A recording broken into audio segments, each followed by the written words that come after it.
Hello friends, in this video we are going to talk about formatted strings in Python. So let's start. Look at this question.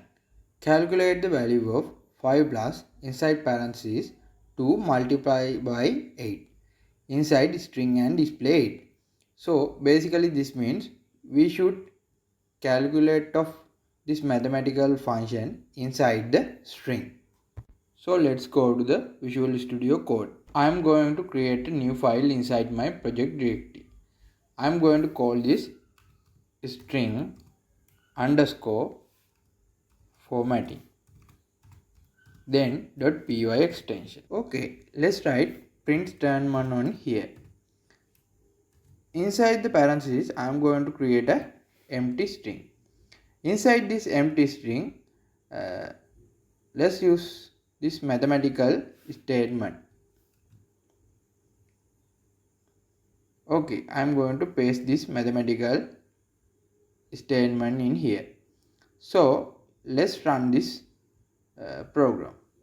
Here you can see, instead of calculating value of this mathematical statement, the same mathematical statement has printed on the terminal, but we need to calculate and print the answer of this mathematical statement inside this string. So how can we do this? We can use string formatting to do this in Python. So I am going to clear this statement. Then before this double quotation mark, I am going to put a F. Then inside this double quotation mark, I am going to write a curly bracket. Inside this curly bracket, we can write any kind of statement. In this case, I am going to paste our mathematical statement. So let's run our program. Okay, here you can see 21 has printed on the terminal. So what happened here? Here our mathematical statement is evaluated and answer is printed on the terminal. So instead of the printing this mathematical statement as a string, this time it is evaluated and printed.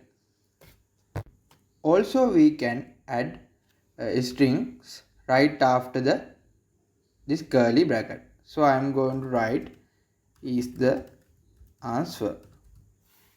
So let's run this program again. Here you can see 21 is the answer. Like this is the statement is printed on the terminal. Also we can use variables inside this curly bracket. So let's create some variable called name and store string value John inside this variable. Then I am going to modify this statement into is my name. Then I am going to clear this statement and write the name of my variable. Let's run this program. Here you can see John is my name. I think you can understand the concept. So that's for today guys. Let's meet on next video.